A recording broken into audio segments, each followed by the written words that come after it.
Bon, là j'ai fini. C'était parti un peu, comme je vous l'ai dit tout à l'heure. Le coin de travailler là, c'est juste le coin est la même assiette là.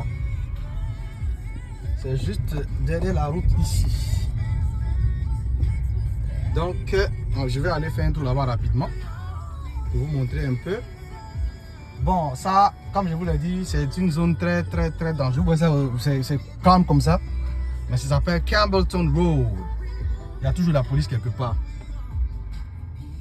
Toujours la police quelque part qui n'est pas vraiment loin. Souvent même ils ont peur de venir là dans tous les cas. Donc, mais c'est là que Dieu m'a envoyé. C'est là que Dieu m'a envoyé justement pour... c'est là qu'il m'a envoyé pour me passer... Je vais dire, c'est pas un test, mais c'est là qu'il m'a envoyé pour me forger, pour me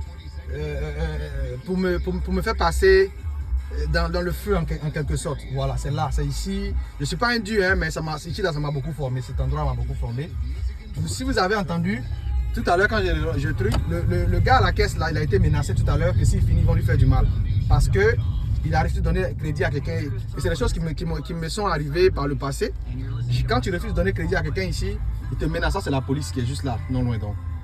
Donc, quand tu refuses de donner crédit, ils vont te menacer. Ils vont toujours te menacer. Voilà le restaurant de travail, ça s'appelle Nema Kitchen. Donc, c'est une cuisine, comme je l'ai dit, sénégalaise, gambienne. Bon, malheureusement, ils sont fermés aujourd'hui. Donc, je ne pourrai pas rentrer à l'intérieur pour vous faire visiter un peu et vous montrer exactement ce que je faisais. Donc, vous savez. Mais pour que vous voyez que véritablement, c'est là que je travaillais, c'est là que je lavais les assiettes. Voilà.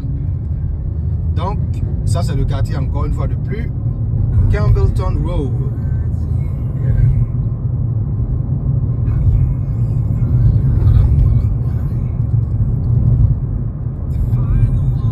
Comme je ne vais jamais cesser de le dire à qui veut l'entendre, Jésus, notre Seigneur, il fait de grandes choses.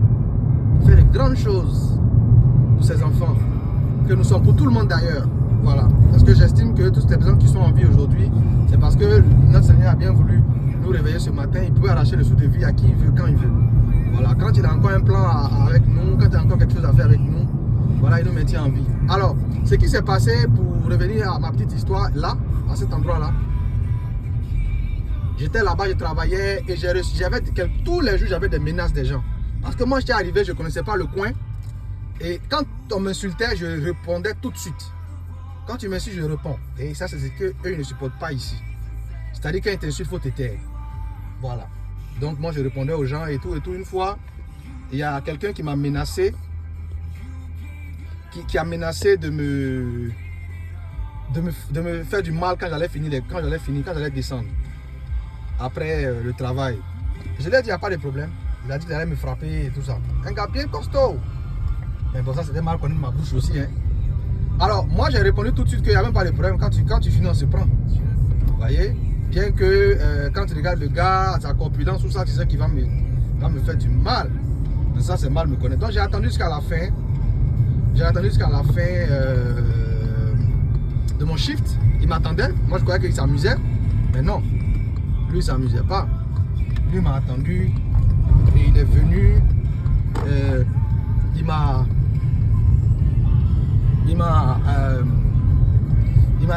Donc ici ils aiment bien quand les gens font la bagarre, les trucs, ils aiment bien ça.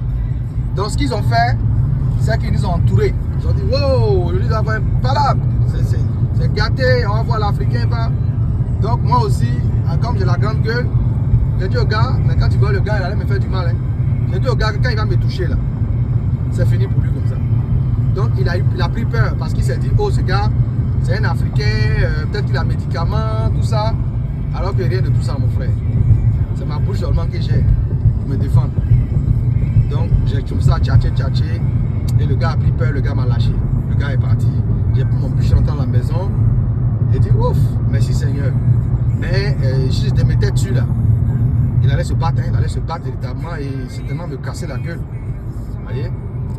Donc c'est ça. C'est un peu ça que... Voilà. Et voilà. Oh. Attends, j'ai parti en même temps. Vous montrer. Quand j'habitais, voilà, je vais vous montrer en même temps. Quand je travaillais là, je vais vous montrer un peu où j'habitais. Et toute la zone, comme je vous dis, toute la zone que vous voyez ici là, c'est une zone très dangereuse. Voilà, c'est une zone très dangereuse. Ça c'est Ben Hill. C'est pas loin de Campbellton Road. C'est là que moi j'habitais et je travaille de l'autre côté. Donc je vous montre rapidement. Mais va, mais.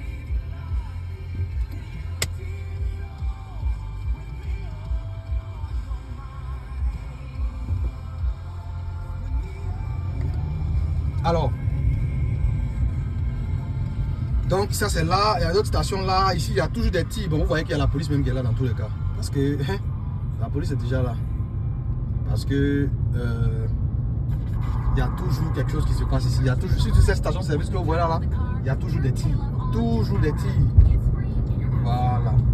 Donc, mais c'est là que moi j'habitais. C'est là que j'habitais. Ici, une fois je me suis fait arrêter par un véhicule. Mais bon, c'était pas grand chose, mais le gars est parti.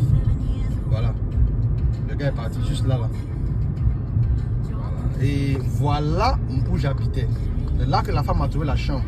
Donc vous voyez que c'était pas vraiment loin du coin. Ah, ils ont changé le nom. Et c'est ce quartier là. Tu pouvais venir là. Un soir, j'ai rentré à la maison, j'ai vu un homme couché là. Mort. Mort. Vous voyez? Et moi je vous assure que c'est pas comme ça partout aux États-Unis, dans tous les coins. Mais il y a des coins qui sont dangereux.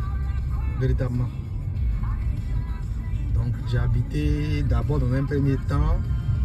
Je vais vous montrer où j'ai habité dans un premier temps. Et ensuite je vais vous montrer. J'ai habité dans deux différentes maisons ici. Parce que là c'est le coin que la dame avait trouvé. Et après moi-même quand j'ai eu un peu plus d'argent, j'ai pris un endroit où je suis allé rester. Voilà.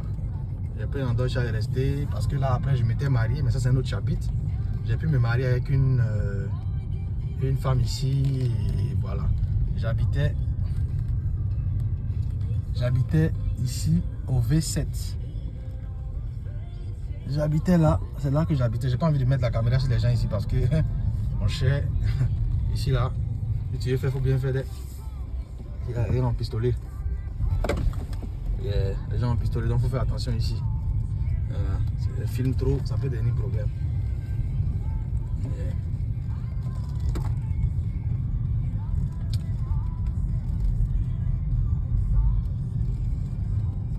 Yeah. Donc c'est ça. Voilà, ça c'est mon ancien quartier aussi. Quartier, voilà, où on tire, au sort, les gens sont. Voilà, à tout moment on peut tirer. Mais bon, je sais pas comment ils font. On va trop en train de filmer là, faut pas que ça va tomber sur ma tête ici. Yeah. Voilà un peu. Alors, je suis bien content d'être venu jusqu'ici avec vous. On a regardé un peu mes deux boulots et tout. Maintenant, comme je l'ai dit tout à l'heure, j'ai habité encore à un autre endroit, dans le même coin. C'est juste en haut là. C'est juste en haut là, c'est à l'immeuble, à la porte V4. Et je me suis marié, et j'ai habité là quand je me suis marié. J'ai habité non loin, donc juste là. Et alors, la boutique où je vous ai montré où j'avais le pistolet là, c'est là que j'ai rencontré ma femme en question. Elle était venue acheter de la cigarette. Et elle est venue deux fois. Et elle m'avait l'air très sympa, très sympathique. Elle est très sympathique, elle a parlé de l'Afrique, elle a causé, vraiment, elle connaissait beaucoup de choses sur l'Afrique. Alors, ça m'a fait plaisir, ça m'a plu, parce que ici, beaucoup de personnes voient l'Afrique comme...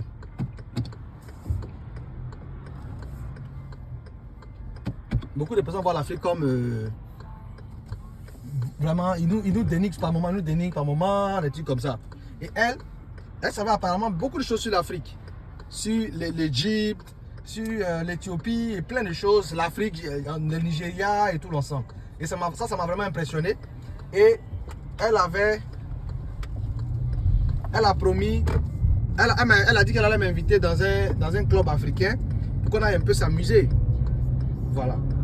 Et on est allé dans le club africain, on est resté amis. Et voilà, on se voyait de temps en temps et tout l'ensemble. Et elle m'a dit, mais toi tu parles beaucoup, tu parles bien l'anglais quand même, hein, pour quelqu'un qui est africain et tout qui vient d'un pays francophone. Je lui ai dit non, c'est parce que j'ai étudié aussi l'anglais à l'université chez nous là-bas pendant 4 ans. J'ai fait une maîtrise d'anglais. Elle dit waouh, mais quand c'est toi tu fais derrière le comptoir ici en train de vendre dans un magasin pourri comme ça avec des gens aussi dangereux. Je lui ai dit écoute, un jour je te dirai. Donc elle a insisté. Et déjà il fallait que j'aie confiance en elle parce que j'ai sorti avec des filles ici pendant que je cherchais ma situation, à régulariser ma situation ici, à qui je me suis confié comme ça. Et après elles vont te faire du chantage avec, te dire ben si tu t'amuses avec moi, elle te vole. Elle dit que si tu t'amuses, elle va aller dire à l'immigration ou bien à la police que tu n'as pas tes papiers, tu es ici en situation irrégulière. Alors, pour éviter ce genre de chantage, ce type de situation là, bon, on devrait attendre que vous soyez assez proche avant de t'ouvrir à une quelconque personne suite à la situation ici aux États-Unis. Voilà, donc c'est ce que j'avais compris, c'est ce que je faisais maintenant, je ne m'ouvrais à personne jusqu'à ce que véritablement j'ai confiance en toi et tout. Voilà, donc je me suis ouvert à elle et on a commencé à sympathiser, à devenir copains et copines et tout ça. Voilà, bien avant d'arriver là, je voulais aussi nous interpeller sur quelque chose de très important. Très important, qui sont les relations sexuelles. Alors, voici ce qu'on dirait à quelqu'un quand tu viens ici, tu n'as pas tes papiers, tu es marié à une américaine et tu as tes papiers. Voilà. Ce qu'on ne dit pas, on ne se dit pas entre nous, c'est que quand tu viens pour avoir tes papiers, tu vas effectivement te marier à quelqu'un, mais on ne se marie pas. Boum, tu vois quelqu'un là, elle te plaît, mais tu lui plais et elle te marie, vous vous mariez et tu as tes papiers. Non. On a dû aller avec beaucoup de filles. Avec beaucoup de filles. Ce qui n'est pas pour nous qui avons maintenant, bon, enfin, j'avais la crainte de Dieu, on a la crainte de Dieu, mais c'est pas bon. C'est pas bon. Et on partait toutes ces filles là. Parce que dans l'espoir qu'un jour, parce qu'ici, faut qu'on se dise les choses, comme on est tous de grandes personnes, les gens adorent ce truc-là. Ils adorent ça ici. Et je vais dire, ils le font tout le temps. Et les femmes là, elles vont profiter de toi jusqu'à... Après, elles vont te dire non, que bon, elle est fatiguée de toi, elle te jette. Il fallait aller derrière l'autre encore. Elle va profiter de toi, quand elle est fatiguée de toi, elle te jette. Après encore, tu t'en vas encore. Une va profiter, après elle est fatiguée, elle te jette. Il fallait faire tout ce tour là avant de trouver la bonne. Et ça c'est parce que on avait maintenant reposé nos attentes ou bien nos prières là. On ne faisait plus confiance à Dieu, on ne faisait plus confiance à son timing. On était quelque part, on voulait le faire par nous-mêmes, on voulait aider Dieu comme Abraham et sa femme, on voulait aider Dieu. Quand il a promis qu'ils auront un enfant, quand il a promis, c'est Abraham qui s'appelle, c'est Abraham. Quand Dieu a promis qu'ils auront un enfant, bien qu'il soit vieux, ils ont dit ah mais Dieu s'attarde trop, ça m'a dit que ça tardait trop. Il fallait que lui couche avec sa deuxième femme pour avoir un enfant qui était Ismaël ou Isaac. Mais bref, dans tous les cas, ce qui s'est passé, c'est que on veut par moment aider Dieu. On veut aider Dieu à réaliser ses promesses pour ne pas qu'il soit comme quelqu'un aux yeux des gens, comme quelqu'un qui a dit quelque chose mais qui tarde à le faire. Non, Dieu n'a pas besoin de notre aide. Dieu n'a pas besoin que nous l'aidions à accomplir même ses promesses. Et moi, ça a été mon cas. J'ai voulu aider Dieu à faire ce qu'il a dit qu'il va faire pour moi. Donc, j'ai commencé à sortir à gauche, à droite. J'ai commencé à coucher à gauche, à droite. Pour juste avoir une femme qui a l'accepté de me marier et m'aider à me donner les papiers. Malgré que j'ai désobéi à Dieu, il m'aimait toujours. Voilà la preuve de ce qu'il m'aimait toujours. Alors, comme je vous l'ai dit tout à l'heure, avant de connaître cette femme-là, qui connaissait un peu l'Afrique et tout, le tout et tout, donc j'étais en train de sortir avec des filles qui me faisaient du chantage souvent et sans préservatif très souvent. Alors que chose qu'on ne sait pas ou bien qu'on ne nous a pas, on n'a pas fait nos recherches là-dessus, les gens sont beaucoup de maladies ici. Plein de maladies. des maladies incurables, qu'on appelle ici, je peux prendre un exemple qu'on appelle herpes, ou quoi, herpes en anglais. Moi, je n'avais jamais entendu parler de cette maladie-là, bien qu'elle existe depuis. Moi, je ne connaissais pas ça. C'est ici que j'ai entendu ça la première fois. Voilà. Et je vais vous dire pourquoi j'ai entendu ça déjà. Alors, moi, comme je l'ai dit, je continuais mon petit chemin avec la jeune dame en question, jusqu'à ce qu'un jour, on ait à avoir des relations intimes ensemble et tout, et à plusieurs reprises. Et elle m'a dit que, est-ce que je suis prêt maintenant à lui dire pourquoi moi, je travaille dans un endroit pourri pendant que j'ai le diplôme. Je lui ai dit, écoute, moi, je n'ai pas de papier. C'est pour ça que je travaille là-bas. Elle dit, mais comment on fait pour avoir les papiers là? J'ai dit, bon, pour avoir les papiers, on se marie à une américaine. Ou encore, on cherche un statut d'exilé. Mais le statut d'exilé, ou bien ça ne marcherait pas. Parce que mon pays est stable en ce moment. Alors, il faudrait que je me marie à une américaine. Elle dit, mais tu as une américaine devant toi? J'ai dit, qu'est-ce que ça veut dire? Elle dit, mais si tu veux, on va se marier tout de suite. J'ai dit, waouh. Ça va paraître un peu comme si, elle dit, non, si tu veux, on se marie. Moi, je veux que tu aies les papiers. Tu me plais, tu as une bonne philosophie de la vie. Ta vision est parfaite, ça s'aligne parfaitement avec la mienne et tout. Donc, je veux qu'on se marie. Que tu sortes de cette situation-là, qu'on ait des enfants ensemble, que tu feras un bon père. Je n'ai pas tout de suite cette aptitude. J'ai dit, ok, mais ça, c'est bien. Ça, c'est... Waouh, j'étais content. En même temps, j'avais peur. Je ne sais pas pourquoi, mais j'avais peur en même temps. Et donc, un jour, j'ai décidé que je l'ai invité à manger à un restaurant. Je lui ai dit que c'était un peu comme on nous fait les entretiens d'embauche là. Je vous assure que j'ai fait une feuille où j'ai marqué un peu toutes les questions que je voulais bien lui poser. Toutes les questions que je voulais lui poser, un peu sur ses parents. J'ai posé plein de questions à la jeune dame. Mais elle a passé ce que j'appelle mon entretien haut les mains. En tout cas, elle a répondu ça comme si on répondrait aussi au répondre d'un entretien. Qui veut dire que c'est pas forcément ce qu'elle m'a dit. Parce qu'on n'avait pas le temps encore d'aller faire des rencontres ou se connaître et tout l'ensemble. Moi, je voulais mes papiers, point final. Mais j'ai désobéi à Dieu en faisant tout ça. Mais malgré tout, il m'aimait. Et donc, dans une prochaine vidéo, je vais vous montrer encore, quand j'ai entamé la relation, bien que j'ai désobéi, comment il était présent pour m'épargner de beaucoup d'autres choses. Donc, dans d'autres vidéos, moi, je vais vous expliquer la suite. Voilà, j'aurais bien voulu retourner la caméra pour qu'on puisse voir mon visage et tout l'ensemble, mais j'arrive pas à le faire malheureusement. Mais encore une fois, je veux remercier notre Seigneur pour sa fidélité et sa grâce, sa paix et son amour qu'il nous accorde à nous, ses enfants qu'il aime beaucoup. Alors, bon dimanche à tout le monde et bye bye, ciao.